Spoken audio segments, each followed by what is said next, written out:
Good day, my name is Bonnie Engel and I am president of the Hampshire Township Historical Society. Today is November 6th, 2025, and to my right are two brothers, two longtime residents of Hampshire who know a lot of history that we're anxious to hear. Right beside me here is John, who's 87 years young, or almost, and Andrew, who's 92. There's also a third brother, Mylan, who couldn't be with us today. He's 85, and we may capture him in another video or senior interview. So today, I know you folks have a lot of history, and you started by talking about this building we're in, which now is the Bassett, Guardian Angel Bassett Rescue, but before, what was this building that here in Washington? Well, it was a laundromat before here. Yes. And before it was a laundromat, we had, what would you say really? It was just a building, an open building, wasn't it? Well, they used to do plowshares and that type of stuff. And before that, in the 20s, it was where you could rent a horse and buggy, which... Way before our time, though. Yeah. But you know that. So there were buggies here and horses? Well, yeah, you would get off the train, which would come in about every hour, and you could probably walk across the tracks to the hotel. But then if you wanted to get out in the country and sell these farmers some lightning rods or other little things or special hog feeds and that, you just had mud roads and you couldn't walk them, so you'd hire a horse and buggy from this gentleman, or there was one other place, we call it the Seiselcraft building, which was in back of where the gas station is there. And they would rent you, they're livery stables. Yes. And otherwise, how could you get out and sell this stuff? Yeah. And was the Geringer blacksmith shop here during that period? No. No. Sheezer was here. Okay. Mr. Geringer came over from Germany around the time, of the First World War, I think? Apparently somewhere in there, yeah. Yeah. As he used to say, he says, I come over here with nothing, he says, but a pair of old army pants. Really? And he very successfully built up Geringer Brothers. Yes, yeah. What else? Were you in the Historical Society originally? Were you in the Historical Society when it started? Yeah. In the year 2001, I believe. Pretty much it was there, yeah. Who was the insurance guy, his widow? The one that he had a brother who was a coke man, wasn't it? Yeah. But she called me up, she says, I hear that you sold the station, and I said, well, I'm still working for the people. And she says, I think we ought to start a historical society. She didn't ask, she told us. Okay. And several of us did.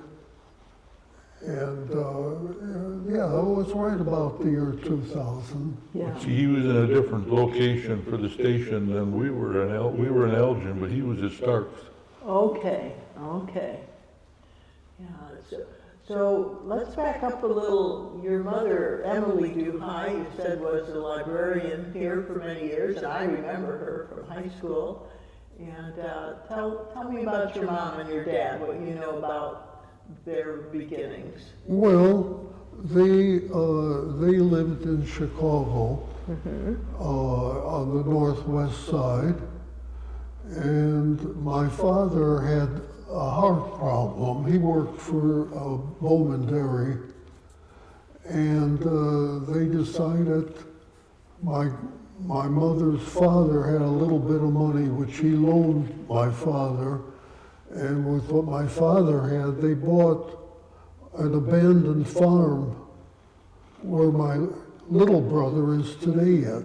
Okay. Some 55 acres on Briar Hill Road, but the buildings were falling down, and they were way in the back. They had just an easement to Route 72. So they came out here in about 1935. And my father, it was just all open land, rutted land, so he built a little house and a little cow shed and all the little buildings. And that's the way we were in the 30s. And your parents had three sons and Yes. 3 boys, yeah. So you grew up as sons of a farmer? Well, Or kind not of. exactly. He came over from the old country in about 1915, and they were farmers there. Yeah. But he came over and became a milkman. Okay. And when you say from the old country, and Andrew, At that time, Austria-Hungary, okay. nowadays Czechoslovakia or Slovakia, part of the Hungarian kingdom, which was under the Austrian Empire. Yes. It was very, very strange before the war, first war. And did he meet his bride over here, or was she from the old No, she country? was over here. She was here. Oh, well, yeah, she was born in the United States. Okay, okay. Yeah. And so your folks moved out here with this 55 acres of farmland and buildings, but your dad, you said, got into the milk Well, business? we had several cows, but we couldn't produce Class A milk, and we didn't have that much. So we produced cream. He would run a separator, and we'd ship cans of cream via the milk pickup here at the train station, and ship it in to Blue Valley Creamery in Elgin. Okay, That we only had to make a shipment about once a week. okay, yeah. And with how many dairy cows were on the farm? Any Usually idea? we had about half a dozen, that's all. Okay, okay. We had no electric. Nobody did. It was a whole different thing. People in town in the 30s had electric. They had gas for cooking. They had sewer and water, most of them. But if you were in the country, there was no electric available. There was no telephone available. And you had to dig your own well or have it dug. But you had no electric to pump it. A few people had windmills. Okay. Some had like a one-cylinder gas engine, but it was a whole different thing. We had, in the 30s and early 40s, everybody had outhouses. They didn't, it was not at all like here. Sure, right, yeah. And you had people who really had their own little neighborhoods. If you lived here, you went to the Hampshire school, no problem. You had to walk, but you got there. If you lived out in the country, it was, in our case, about 4 miles to Hampshire. So not the city or the township, but the county, Kane County, established one-room schools so no kid would have to walk more than 2 miles. Didn't have to worry much about physical ed. And we lived in District 40, and that was Warner School. And so, like ration books and anything in the way of elections and that, everything came out of our one-room school, not Hampshire. Right. And my graduation is not from Hampshire, it's from Kane County's District 40. And so there was a whole big difference. Yeah. So how did the school get the name Warner School? Generally, it was whoever donated that half acre of land. But Mr. Warner, in the Civil War times, we were already Kane County by then. And Mr. Warner supposedly was a politician from Geneva. He supposedly was a major on generals, one of the general's staff. He was heavy in politics.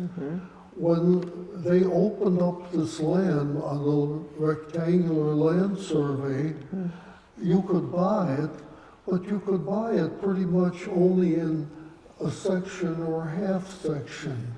That's 640 acres is a section.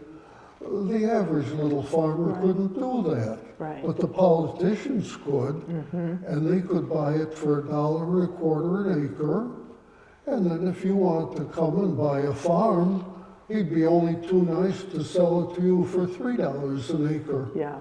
80 acres. Right. And that school is on Warner land, or was. I see. John, what do you remember about the one-room schoolhouse? Did you go to I the? went to the one-room schoolhouse for about 5 years, and then we were transferred to the Hampshire schools. Okay. But I went there for about 5 years, and we walked.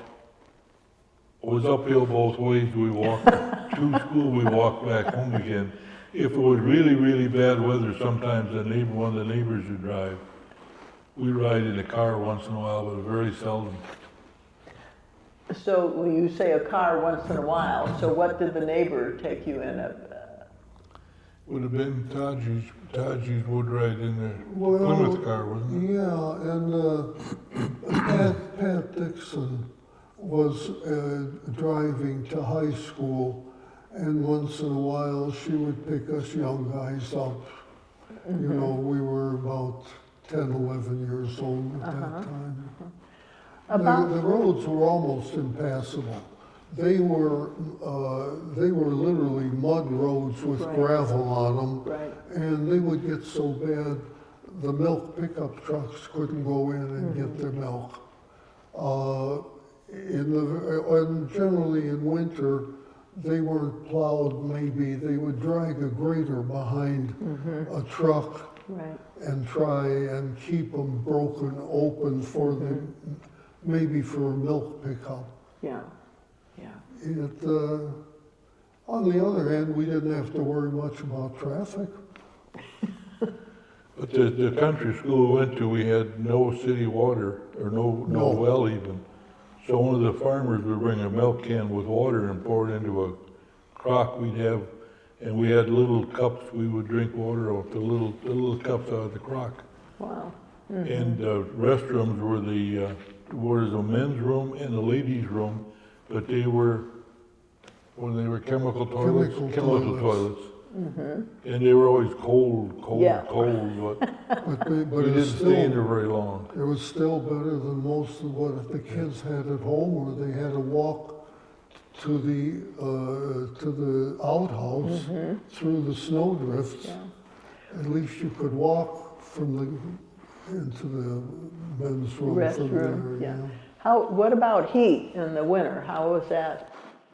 The heat was pretty good for us because it was an oil-fired system, but it didn't have any two heat tubes that just had the one radiator in the floor.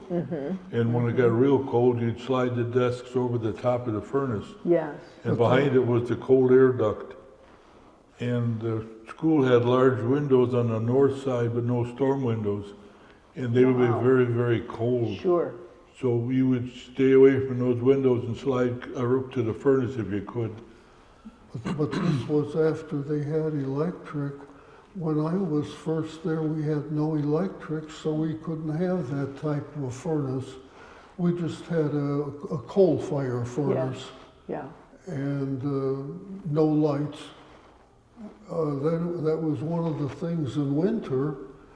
Do you get the kids up by the window where they've got light, but they'll freeze, or do you get them away from the window where it's warmer, where it's too dark? So did you have little lanterns, or how did you manage? Just the natural light of the day? They had huge windows to the north, I see. but as Jack says, they didn't have, they had no storms, and it was cold by those big windows. Yes, yeah. So, Well, there was more snow back then too, wasn't? well, Or no? I like to think so. I don't know. Depends on the winter, I guess. Yeah. Depends what it is. Do you remember any of the teachers in the one-room schools back then? Their names or what they were like? Oh, sure. It was Mrs. Lifehite was the teacher Yeah, she was She mainly was when you were there. when I was there. And then who was the lady, Mrs. Donahue from Huntley area? Yeah, I guess she was one. She was the latest one because we would cheat her a little. We'd change the clock once in a while.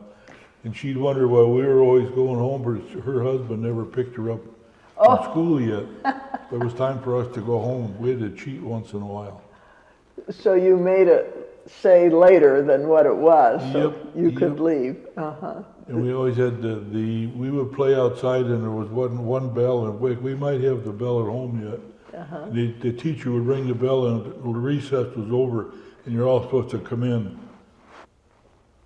But we didn't come in sometimes. We didn't hear the bell sometimes. What grades were in that one-room school?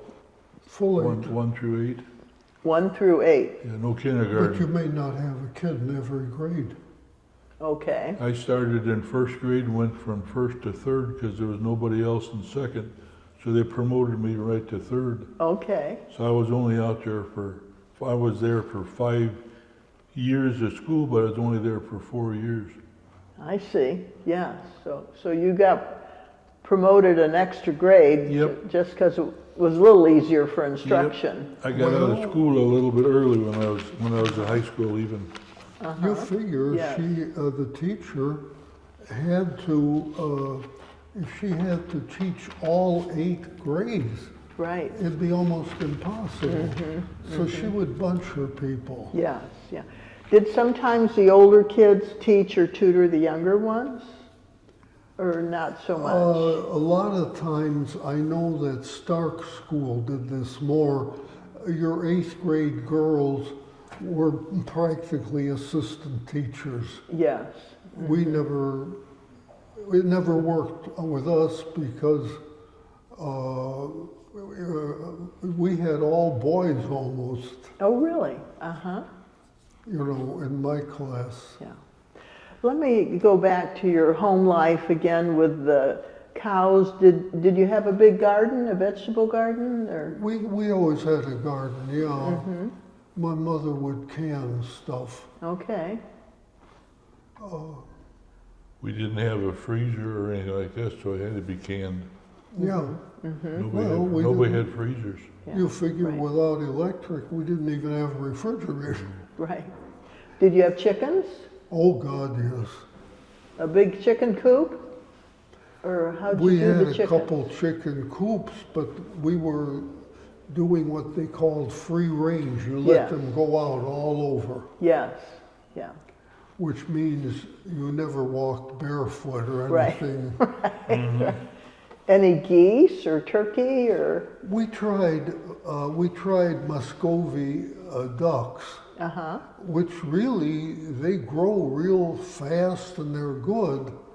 But if you talk to anybody that ever tried to get the pin feathers out of a Muscovy duck, they used to do things like heat up paraffin and then let it, and then tear the skin off of the damn duck. Wow. Yeah, we only did that 1 year. Yeah. But not for, But yeah, we always had quite a few chickens. What about pigs? Yeah. Tell me about the pigs, how that was. Well, those days, once after my father died, we went to using self-feeders and water, and had a pretty contented bunch. You could hear them in the middle of the night. They'd sleep during the day. Oh, And in the middle of the night, they'd all get up on a nice night, and you could hear them clinking the self-feeders yes. and the water. Within about an hour, they knew how to operate everything. Yes. And they could handle the water and all. Never any problems there. So did you pretty much slaughter your own animals for the meat that you had, or No. what? No. Never. No. If we would, after a while, the butcher shop in town, Dry Millers, Dry Miller and Craig. had lockers. Okay. And you could rent a locker, Okay. Sub-Zero locker. Well, you could give them a young beef, they would butcher it and cut it up and wrap it and put it in your locker, but that's more than you could really use. So you sold them about half of it, and they put away the other half for you in your locker. And that was chilled, correct? Oh, it was below it zero. was cold. Oh, It was frozen. cold, It was yeah. frozen. Okay. In order, you'd go in there, they had a bunch of old sheepskin coats, and you'd go in there, and you put on a sheepskin coat, go in there, and you didn't sit around much. You just opened up, they gave you your own key. They labeled, such and such roast, such and such ground meat, Right, and all I that. see. You got that out of there, locked it up, and got out of there real quick. So they would slaughter the steer or the beef. You had beef? Beef, generally, yeah. Yeah. But they would do a hog too, but Okay. it seemed like we were usually beef. Yes. Yeah. Did you eat chicken? Did you ever have Oh, chicken? God, yes. We ate a lot of chicken when we were younger. A lot of chicken. Yeah. Yeah. Yeah. Well, because we didn't have even a refrigerator for many years, so if you had a good-sized piece of beef and couldn't eat it at one meal, it would spoil pretty soon. Sure. But a chicken, you can kill a chicken, eat it within minutes later on almost. Right. Yeah. Yeah. Yeah. And when company came over, it was almost traditional to kill a chicken Yeah. and have a nice chicken. So tell me about that part, people coming to visit. Was that very often, and who came? You never know. People, neighbors, once again, in that school district was all your friends that you knew. Sure. And when you had a Christmas program or Thanksgiving program or Easter program at the one-room school, they would all come and they'd all bring lanterns because we didn't have electric. And they would watch us speak these pieces. That was a terrible thing. Speaking pieces and maybe sing a few songs. Right. And then they'd bring a big lunch. And then they would play cards and bunco well into the evening, and the kids would be sleeping on the coats. Yeah. Yeah. And that was all at the one-room schoolhouse. that Yeah, happened? well, because everything in that 2 square mile place, all, like I say, ration books and everything else, and voting and all took place there. Yeah, That was the headquarters, and you had people that got together that way whose sure. whose grandfathers had gone to that school, Really? whose little kids were in that Sure. school. Yes, It was their school. yeah, yeah. But most of them in the area were German families. So Yeah. you'd go there and you'd have some singing in English and some singing in German. Yes, The same song. yes, Yeah. It was just different. Yeah. It was more like Christmas though.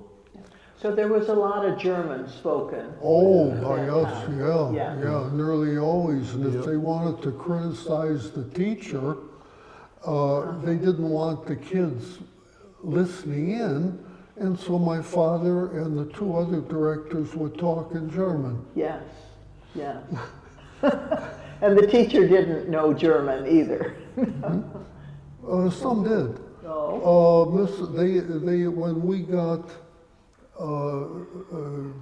what's his name's daughter in this as a teacher, they were English, and she replaced the lady, Not Crane's, Mrs. Crane. Miss Crane, yeah, Miss Crane. and she replaced who was the lady that her husband had the feed mill, Mrs. Voss. Lost. Her husband had the feed mill, and the parents liked her so much they said, "This teacher is okay, but you know she doesn't teach the kids those little German songs and all that Mrs. Voss did."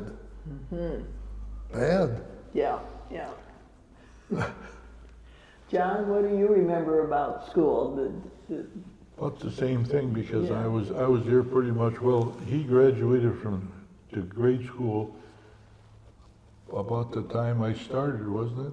Pretty close to it. About 5 years You, apart. you started when we had electric Oh, okay. and an oil burner too. And that was one of the reasons we had to get rid of that one teacher. She was just out of college, but she didn't know how to bank a furnace with coals, and the kids were cold in the morning. And I know one of the directors said apparently they didn't teach her this in the state teachers college. They should have. Right. We had a teacher that was from, I think she was from Aurora, wasn't she, Mrs. Lifehite? Yeah. But she didn't drive and she was already pretty old. So they took the stuff out of the library. We had a library room, which was about as big as an average bedroom, and they cleaned it out. That was her room. She stayed in that room then. At the school? At the school, yeah. I see, uh-huh. Yep, so she lived at the school. But she had no telephone there. You know. Yeah. She, Wow.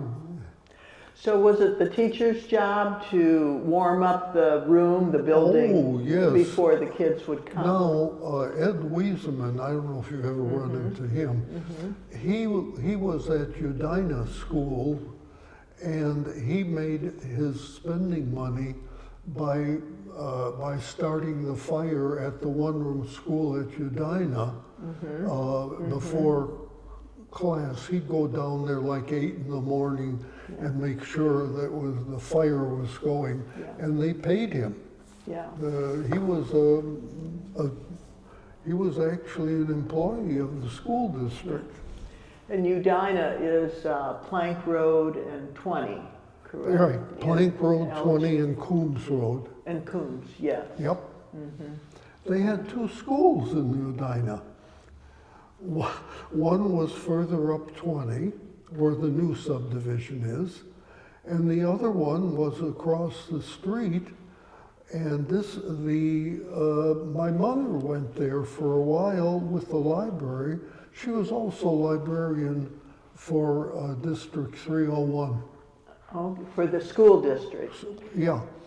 And that school then later on was sold to the Girl Scouts. And Okay. So then your mother, Emily Duchaj, who many of us know in Hampshire as a really remarkable, just kind, empathetic woman. She was here at the Ella Johnson Memorial Library. Do you know the years or about when she started? And When did she work for Maynard's? Yeah. She was at Maynard from about 51 to 53 or something like that. with the Maynard's business? Maynard Implement. Maynard yeah. Implement, Yeah. okay. She and Mrs. Maynard were running there. They Oh, went, yes, They ran the, they went to our church too, that Yeah. didn't. yes. yeah. And then your mom came to the library in 50? Well, and still she would help with Maynard's tax stuff and I all. see. For many years. She was a very good friend of Mrs. Maynard. Yes, Marie. No, No, Marie. young Ray's mother. her mother. What was her name? Old Ray. Old Ray's That's the wife. next generation Yeah, Yeah, back. Marie's, Okay, Marie's husband used to be known as Ray Jr. correct. Marie's Okay, I got you. Marie's So mother-in-law. back up another Yeah. 30 years, Yeah, 20 years. yeah, they were very good friends of ours. Yeah.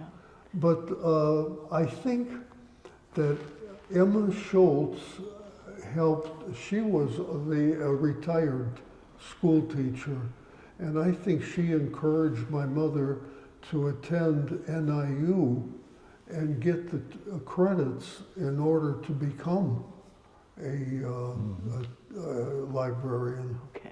So let's fill in a few pieces there. So Emma Schultz, is she the lady that bequeathed the library and name? No? No. Okay, help me with that. No, that was different. was She a might have sister- been related to Sister or Emma something, Schultz. wasn't her? Was she a sister? To Ella, Ella Johnson is the one, but she didn't give the money. She gave the money in memory of her sister, Ella Correct. Johnson. correct. But that was Emma Schultz? No. No, another lady, which Another we lady, could, I think- I'm sure the library will straighten us out Yeah, on I that. don't know if she was a she's or what she was, Okay. but either way, Okay. it was very kind of her to do that. Yes, And the first public library we really had was in a little harness shop where that library is later on, 2 years later or so, they cleaned it off and they built a new library in about 1950. yeah, which is the one in the center of State Street Yeah, here, in the yeah. center of the block. Yeah, That's the doctor's office now. yeah. Yeah. Yeah, that- So, so was Emma Schultz connected with the library then? Was she? Very much so. She was, during the Roosevelt administration, we had a lot of help with WPA and all. And among those things, you had a WPA library that was in the attic over the town hall. And people could use it, but it belonged to the WPA. And then after the war, it just kind of, all those things, there was no WPA. Right, right. And Emma Schultz was already a retired Chicago school teacher. And she was a guiding thing behind getting this lady to donate For a this library. I wonder, I don't know. For the community. That's yeah. politics, you'd have Yeah. to check that. Yeah. But in any case, Emma Schultz, you think, perhaps encouraged your mother to get training in. I'm sure she did. Yeah, yeah. Your mother must have been a pretty bright woman. Well, I'd like to think so. Yeah. She graduated from Austin High School in the city, and this was in about 31 or so, 32. And a lot of girls didn't go to high school in the 20s, Right. but my grandfather insisted on that. Good. She was born in 14, wasn't I think she was born in 1914. Yeah, she was born in 14. 14, I think. And you said she also wrote a book, The Town That Moved, Yeah, but that was about the time that she was retiring. later, yes. Yeah. Yeah, yes, yeah. Maybe Mylan's got a copy of, extra I've got copy, it. I'll see. Yeah, we Yeah. think there's a copy at the Well, library. we might, Oh. there's one there, but you can't take it out. I'll see if Mylan's got one. We'll just give Okay. it to you because, Is it- The thing that I really saw that made a big difference was when we combined with all the schools to have District 300. All of a sudden, you had no little neighborhoods. They were all gone, and it was never really repeated in town. That was still considered town, Right, and that out there was country. yeah. You were either a town kid or a country Yeah. kid. And, And then by 1947, there were no little schools. We had District 300 then put out buses, brought all the kids in. and how was that? Did you like that? You didn't like that? John, what's your, well, we always rode the buses, but they didn't have heaters all the time. Right. And the floors would freeze and you slip and slide on the floor, but I don't know. It was different because you were going to school normally with our country school, they had 6 kids in it towards the end.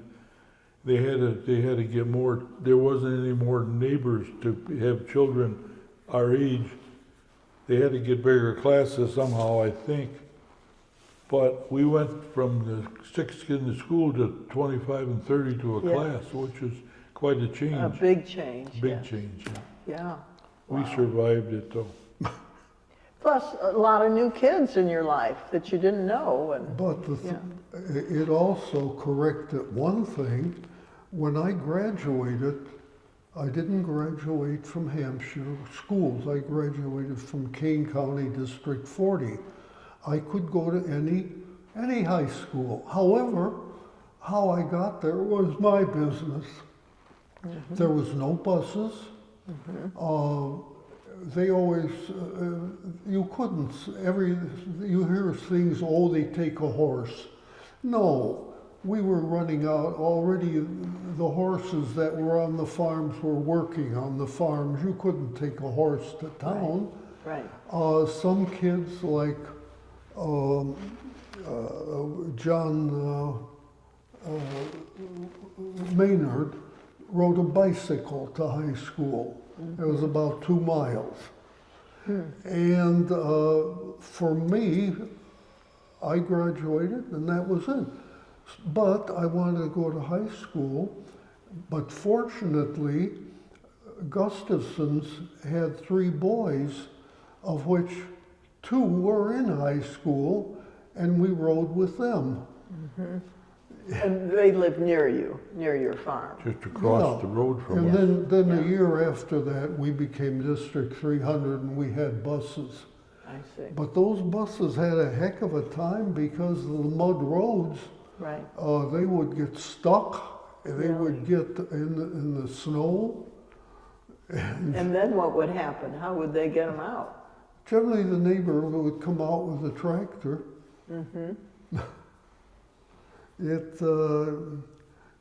And then in 50, we started getting most of these roads at least blacktopped.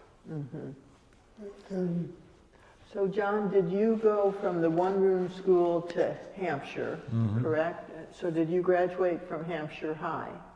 I graduated from the school out here, which was Hampshire High School. You graduated from Hampshire Township High School, HTHS. Okay. But that was the old school. That's the one that burnt, that The, was the nursing home. one on they the burned hill, it. yeah, Yeah. the red brick, Well, my first year of high school was there, and then the last 3 were out here. the one on State This was Street. just built at that time. In fact, they Yeah. were still finishing it. Yeah, We were starting out there, yeah, yeah.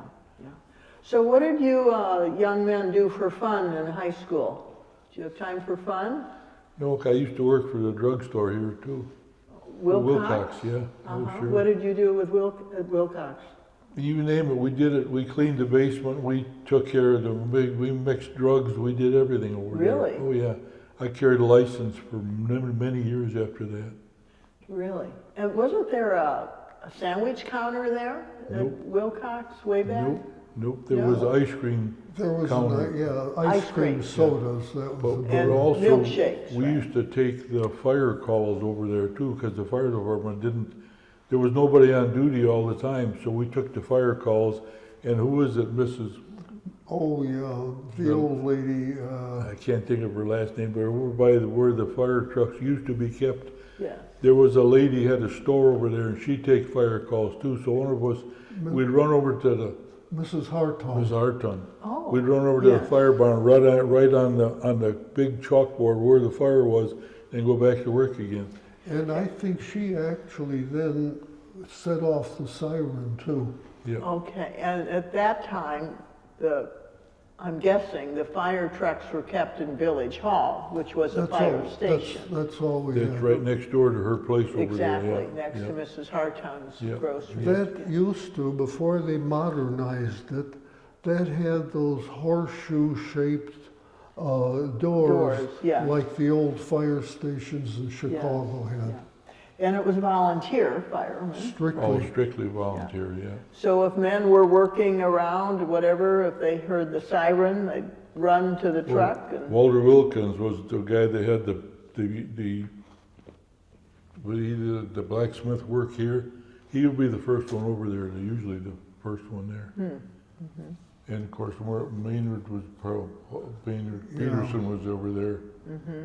There was a good bunch of guys, really. yes, really. yes, There was a lot of work involved, but they did it. yeah. Well, and the thing is, the fire truck was, they bought new. It was a 31 Model A Ford, a ton truck. They picked her up on the south side of Chicago and drove her up into Wisconsin where Persh was put a fire department body on her. Oh my, That's, anything to save money. yeah. And they established a fire protection district. We never had anything like that. We didn't have a motor truck. Maybe people would go running out with their cars and that if your barn was burning, but there's not much you could do. But this Model A could suck up water from a reservoir or in town from a hydrant Yes. and pump it and hit 2- and 3-story buildings here. It was the start.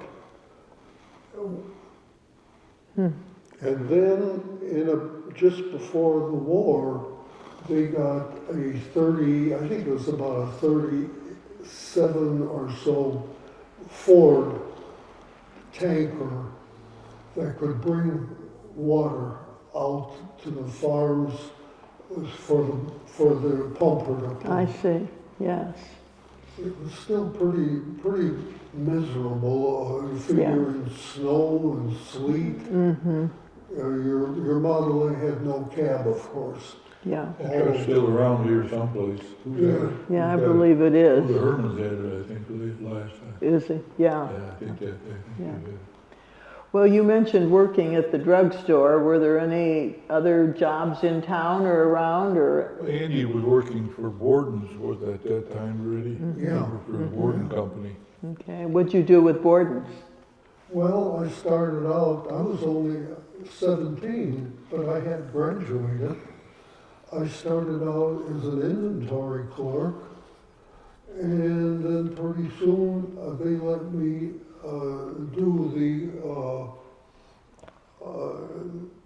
quality control, make sure of the material coming in and the moisture content and that. And after about 3 years, I was also doing the formulation for the products. And then they sent me to Elgin. How many years were you with Borden's then here? Actually, down here, just 3 years. Yeah. Tell me about Hampshire as a community back in the day. What are your memories of what the town was like? I know you were in the country, but you started interacting here in the town. When I worked in the drugstore, there were about 12 or 1,300 people in the city. You knew every person. They walked in the door, you know who they were. Now there's Right. 6,000 or 7,000. Nobody knows their neighbor even. Yes. It's terrible. Yeah. But I guess that's happening in all towns. Yeah. Yeah. It's a whole different concept. Yeah. So, were there any really tough times in your life or in the country or in the town that have an impression on you that you'd want to share? Or? Well, the whole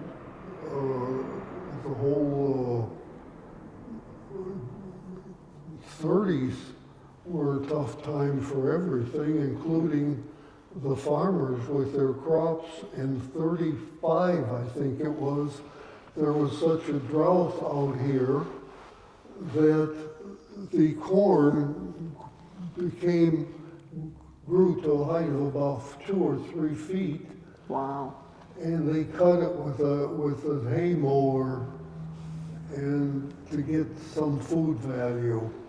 And really, the town has always been heavily Republican, but I think they don't give much credit that President Roosevelt did a whole lot for the farmers too. Yes. I think old Bill Crane said that was the year that they used to go in the woods and get leaves off the trees and feed them to the cattle. That's Really? how bad things were. Wow. There was no hay in the barn. In Europe, that's fairly common though. You cut the fresh branches off of some tree, not like an oak so much, but like your linden tree. The linden, you can literally feed the young leaves to cattle. As a matter of fact, some of those things, those leaves actually have a higher food value than grass. Wow. So, Yeah. yeah, these were not great times. But I think the merchants did a lot, anything they could do to help things going. And I remember the big thing for me was at Christmas, they strung colored lights across Main Street, that one block. But every store had a hole in the sidewalk to put a flag in, which they did Right. on Armistice Day and all. Yes. But in what they would do at Christmas, everybody had a Christmas tree with lights on. Well, we couldn't at home because we had no electric. Yeah. We had a Christmas tree but no lights. Yeah. And it was quite a thing to come out here. Sure. And I know these merchants weren't making a fortune, Yeah. but they would put out stuff like that. And then Santa Claus would come to town and give a little bag of hard candy. Yeah. And that came from their pockets too. Yeah. So, Tell me about the churches back in the day. Were they pretty?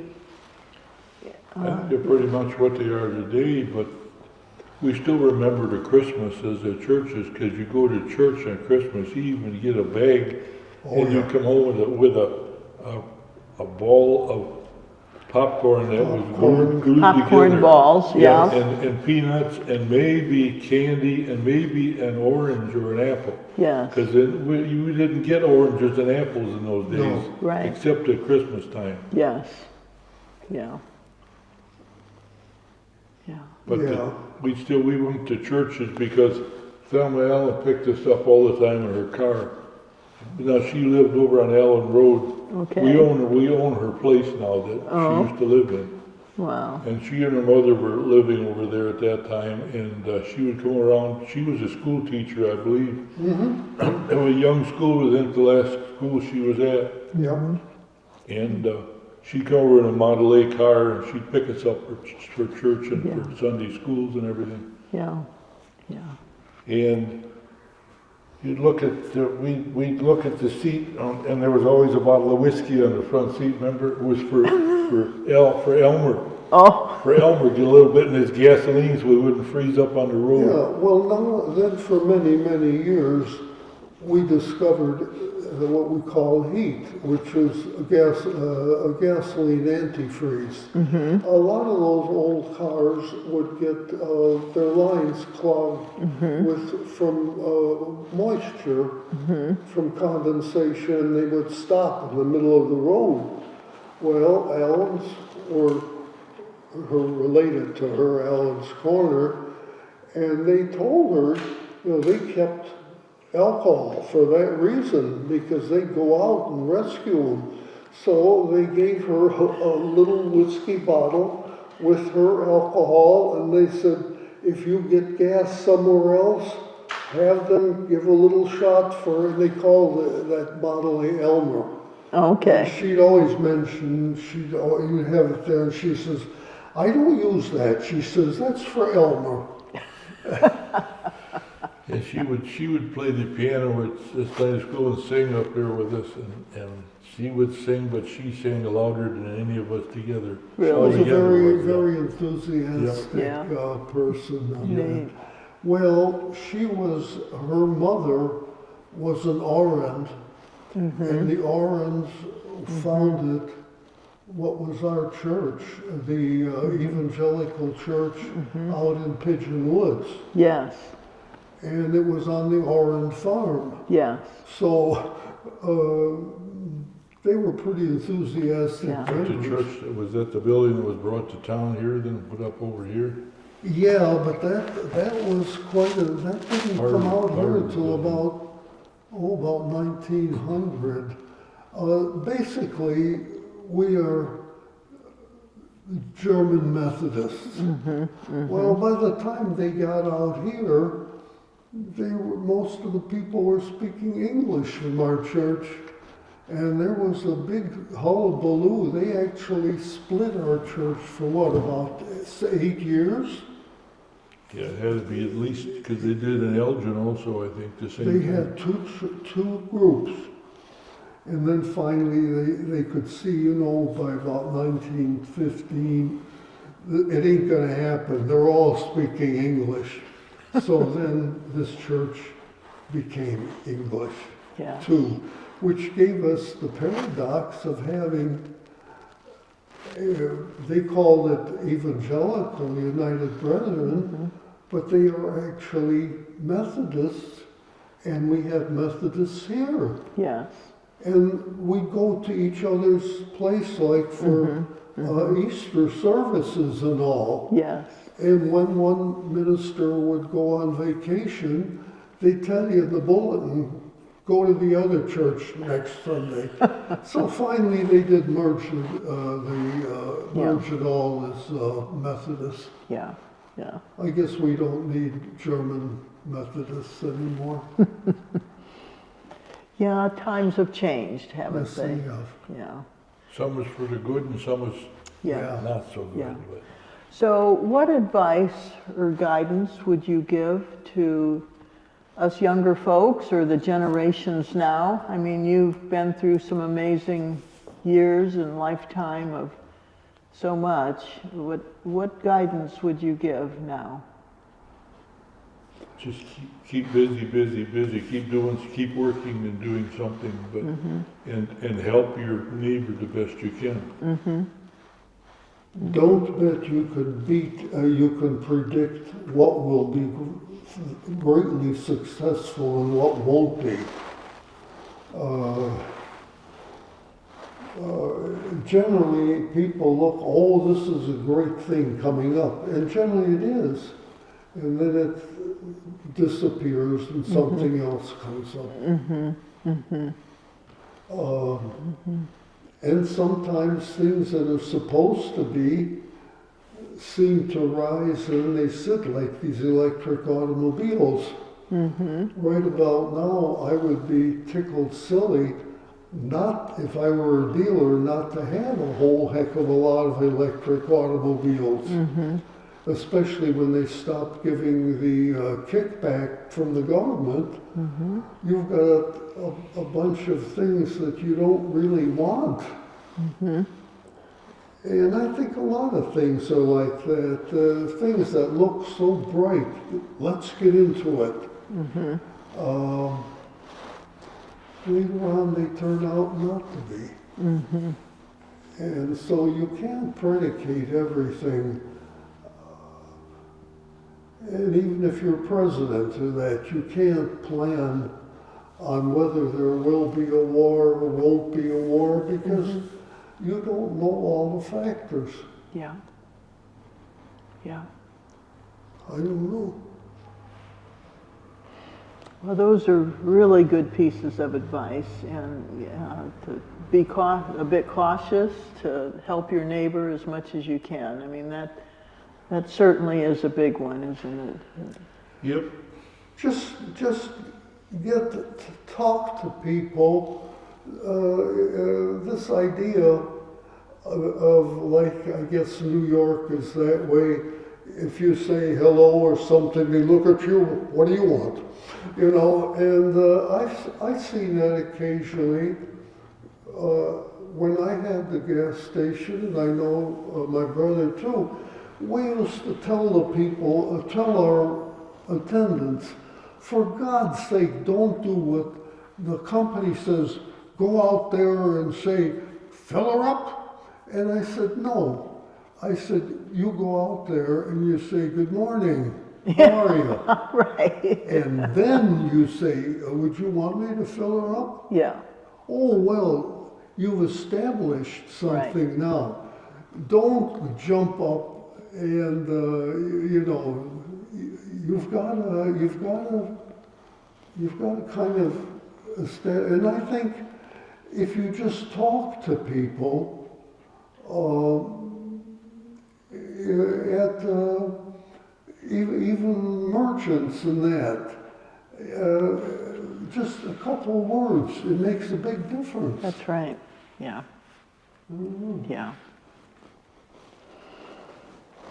Well, sure. Your dad was in the automobile business, Yes. and you figure that the best thing you could do is to help the customer more than you.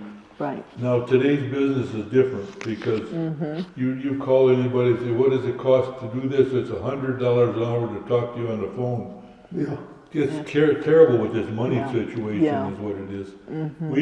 We were in business for 34 years and we gave away more than we made really, I think. Yes. But made a lot of people happier. Yes. That's the main thing. Yes. Sometimes not really necessarily, but I felt you almost had to. I remember one real nice old lady, we did a complete brake job on her car. And she was real happy. And then she came in, she says, you know, since you put brakes on my car, it was an old car, she says, the horn doesn't work. Oh. Well, what am I going to do? At that time, on a Plymouth, you could buy the horn for about $8. I said, I don't think we did that with it, but I'll tell you what I'm going to put a new horn on your car. Oh, and she was a nice old lady. Yes. And Right. she didn't have a lot of money. That's right. That's But right. I knew she needed brakes. That was Yeah. there. But like the horn, rather than argue the point with her, Yeah. we spent, it was under $10 Yeah. and put a new horn on that Plymouth. Well, that was very kind, and I remember so much kindness from your mother as well. Well, Yeah. sometimes you can do things. You can do things that don't really cost you a great Right. deal. Right. Like even talking to someone for a moment. A lot of people just appreciate that. Yes. Just connecting with each other and. Over in Mylands now, we have a shed where it's got a restroom, a running water and heat, and a telephone, and it's coffee pot in there. You find anywhere from 3 to 10 people every day in there. We do talk about everything except politics, Yeah. but everything is conversed in there, but no politics. We don't, Yeah. we stay away from that. Good idea. Yeah. Yeah, we stay away from At that. Mylan's home. Yeah. Yeah. Yeah, I think I've heard about that group. We're very curious to drop in. Anytime. It's, the door is always open. It's never Thank you. locked. Thank you. Yeah, he's got a barn these guys put up what, about 20 years ago. 84 we put it up. Oh, and it's insulated and Uh-huh. it's big. It'll take Neat. several trucks and all in it. Wow. And but he heats it. It's got gas heat, and it's got electric, and it's got a restroom. Well, Flush Yeah. toilets and everything else. Yeah, it's Great. got wash bowls, flush toilets, everything you need. Yeah. it's kind of A nice. desk which nobody uses and everything else. That's great. Full of crap. Desk full of crap. There frequently is a tractor getting overhauled or getting painted or something in there. Yeah. Yeah. Incidentally, the John Deere, I understand the new one developed hiccups or something? No, it's that went on wheels. Yeah. No, it was okay. I didn't have enough throttle on it. Oh, okay. It was running too low on RPM, that's all. Okay. I don't understand the newer I don't understand the old diesels, but the newer ones where they put in this additive and all with it, and I don't know. Well, Andy and John Duchaj, you have certainly given me a very interesting hour here and time about what's gone on and back in the day. Well, I think the big thing is we've changed from being a self-sufficient little town. Christ, we had a shoemaker, we had a woman's dress shop, we Yes. had a men's dress shop, Yeah. we had a jeweler, Two barber shops. two barber shops at least. We had a hardware store on the corner now. That building was not there years ago. We remember watching the movies on the side of the other building. Yes. Because that building that wasn't there on the other side where the gambling place is now. Yeah. Gromer and Golson brought that in, and then later Yeah. on it became Ace. Yeah. Yeah. Yeah, there's, and of course, we had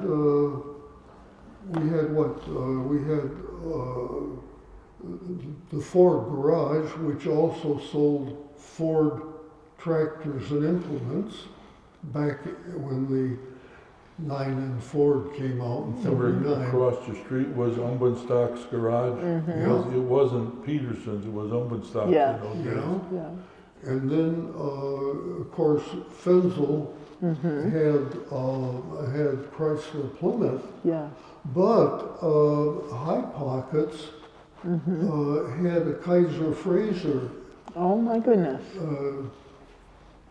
Kaiser Fraser, we have a relative in Chicago who had a small Studebaker dealership on Chicago Avenue before the war.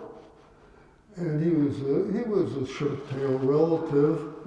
And then during the war, right after the war, he got wind of the idea Studebaker was not doing that well.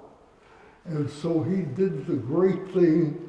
He grabbed a dealership for the big thing, Kaiser Fraser. Well, Kaiser Fraser also Yeah. disappeared. Right. That's part of what I said. Don't anticipate Yeah. all these things because they may not come true. Right. Everybody thought if you had a Kaiser Fraser dealer, you could dump Ford or Chevy. Yeah. By God, the smart people didn't. Didn't turn out that way, did it? But Yeah. dumping Studebaker really wasn't that bad either. How long was your dad in business? Oh, that's a good question. He bought it in about 58. He bought it from Peterson. Mr. Mousie? Peterson, Mousie. his uncle, was, I forget his first name, and they retired in about 79-ish. So 22 years. And then Mom had the beauty shop, of course, downtown too. Whereabouts was that at? It was in part of the hardware store, actually, the old part, not the corner, but in towards Schmidt's Carbon Candle Shop. She Oh, that was one was, next yeah. door there. Yeah. See, I lost out on about 40 years of this Yeah. stuff, almost. Well, we are very happy you two gave us this time, and we will have many other amazing interviews, but this certainly was one of our best, and we thank you for sharing You gotta this come time out with us. and bring all